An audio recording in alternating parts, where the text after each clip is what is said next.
ஒரு காலத்தில் கடவுள்கள் மற்றும் மனிதர்களின் உலகில் தீமைகளை அழிப்பவரும் பிரபஞ்சத்தின் பாதுகாவலருமான சிவபெருமான் இருந்தார்.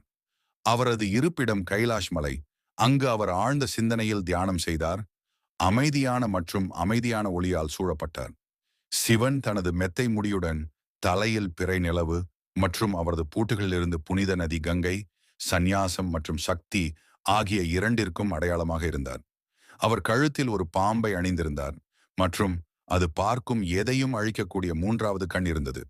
பலரால் அஞ்சினாலும் தம்மை மனதார வழிபடுபவர்களுக்கு கருணையும் கொண்ட கடவுளாக இருந்தார். ஒரு நாள் தாரகாசுரன் என்ற அரக்கன் மூவுலகையும் பயமுறுத்தத் தொடங்கினான். கடுமையான தவம் செய்து அபரிமிதமான பலமும் சக்தியும் பெற்ற அவர் சிவனின் மகனை தவிர வேறு யாராலும் அவரை வெல்ல முடியாது என்ற வரம் பெற்றார்.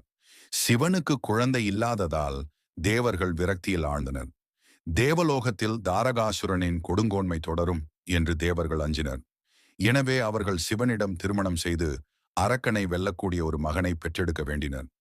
சிவன் ஒரு துறவியாக இருந்த போதிலும் கோரிக்கையை ஏற்றுக்கொண்டார்.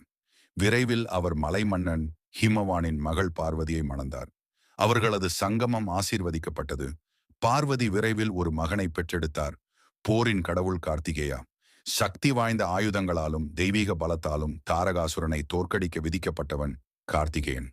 தனது தெய்வீக படையுடன் கார்த்திகேயன் அரக்கனுக்கு எதிராக கடுமையான போரை நடத்தினான். சண்டை தீவிரமாக இருந்தது. ஆனால் அவரது தந்தையின் ஆசீர்வாதம் மற்றும் அவரது சொந்த பலத்துடன் கார்த்திகேயன் இறுதியாக தாரகாசுரனை கொன்று 3 உலகங்களுக்கும் அமைதியை மீட்டெடுத்தார்.